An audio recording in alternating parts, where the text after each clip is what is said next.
Well, when Hurricane Ian blew through here in Florida, it left a path of destruction, and it tore up homes, it tore up marinas, and it tore up, what it tore up is, number one, is going to affect Florida and financially, are the roofs. And we already had a problem with homeowners insurance here in Florida, and specifically even my home with roofs. And our insurance, we got dropped twice by smaller companies and ended up with Citizens, which is a state run out of Florida. And now they can only raise your rates 7% per year, which is great. But if you get a bigger company, they can raise them 100% every year. And this year in 2023 coming up, when people get their increases, it's going to be drastic. And we went from 1,000 to 1,500 one year to 2,000. Then it went up to 4,000. I dumped them, and then I went with Citizens, which now we're right at $2,000 for a 2-bedroom, 2-bath duplex here in Florida, 1,200 square feet. So, and look at this. I'll show you some of this stuff right here near my home. Right here, I mean, this is just some of the trees just from the wind, and we were far from Hurricane Ian, and these are just some of the leftover debris from it. But I want to show you one of the roofs over here that has 2 different kinds of shingles on it, dimensional or architectural, which hold up to the winds a lot better. Then they have 3 tabs. And when you go to get homeowners insurance, I usually ask you 2 really important questions, sometimes 3, is how old is your roof? Because if it's over 15 years old, you're not going to get State Farm. You're not going to get any of the better companies. You're going to get a smaller company, and your rates are going to be high. And then they want to know, do you have architectural, or do you have 3 tab on there, which are older? They don't hold up to the winds here in Florida. And I'm going to show you the difference between those 2 and what happened to a home over here that didn't have the architectural and had the 3 tab on it. And 3 tabs are cheaper, but they tear off. They just tear off here in Florida. And you see a lot of clay roofs in Florida, but they're so expensive, and you have to have a good strong base of plywood on your roof, 1/2 inch or 5/8 to support it. The new homes you see today that are in the cookie cutter subdivisions, they're not going to have those clay roofs. You're going to have to go with a custom home, because they're not using plywood on the roofs. They're just using OSB, which is orchestrated strand board. It's just pressed together chunks of wood and glue. So let's take a look at this roof damage over here, and I'll show you the 2 different kinds of shingles. It's really neat. Yeah, this is debris that's all over here in Florida. And we were 100 miles from the hurricane. And right here, right over here, you have some architectural shingles on the roof right here, right there. And then you have a 3 tab. And you notice on the roof of the 3 tab right there, looks like they had some damage on there, but they're flat. 3 tabs are flat on the roof, and the architectural, you can see how it held up. And so there's the tarps up there, right up on top.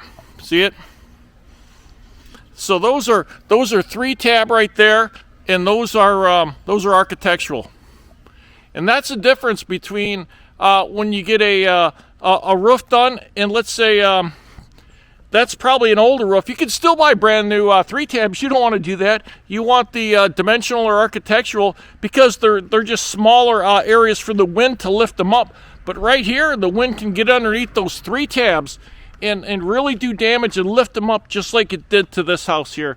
See some of the debris we still have here. Lots of fences blown down, and we were far from it. And look what the wind did here. Just a 70, I think we had maybe 60, 70 mile per hour gusts, and that's what it did to the house. There's your architectural right there, and there's your 3 tabs, and that's what it'll do to the roof.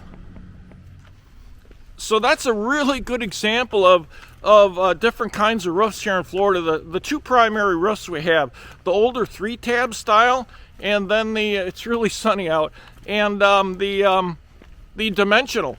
And the dimensional hold up.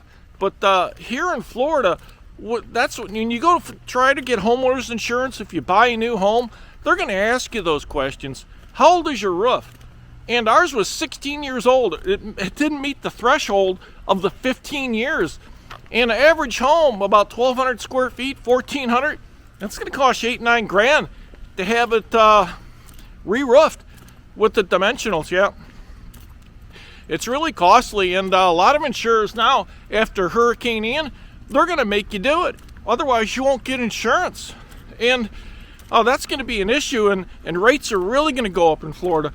I mean, Florida's a great state, but it used to be real affordable. But there was a lot of scammers in the scam for people putting roofs on just for any reason, and that caused a lot of issues here in Florida, and they put a lot of insurers out of business.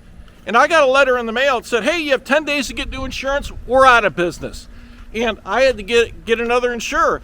And then once I got them, 2 days later, they went out of business. And then I had to go with Citizens, which is state-run. And I'm happy because they can only raise it 7%. So those are the issues that we're having here.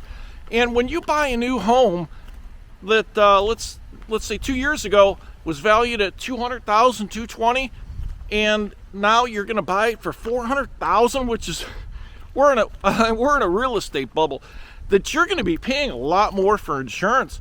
I mean, if we're paying $2,000 on 1,200 square foot, and you're buying a home that's 3,000 square foot, you're going to be paying a lot of money. Yeah, homeowners insurance in Florida is not cheap. In fact, I think we're the highest state in the country, believe it or not, and it's due to the hurricanes and a lot of the scammers that were replacing a lot of the roofs. Some of the reasons here are that when you see the architectural and then you see the 3-tab, that you really want to get the architectural. So when you're looking at a house and you see those 3 tabs on there, you know that there's going to be an issue with getting insurance on that. So keep that in mind, and that's really important. And when you do buy a new home here in Florida, that at these high elevated rates, your insurance is going to be really high. You're going to have to really check around before you make the purchase. Then I'm going to walk another neighborhood here, and we're going to talk about different neighborhoods with CDDs, community development districts. That's really going to be interesting. And some of the home prices, and they're all doing this. It's a race to the bottom now. They're all racing to the bottom. Before, it was a race to the top. See who can outbid the next person, and it's bidding wars. Now it's a race to the bottom.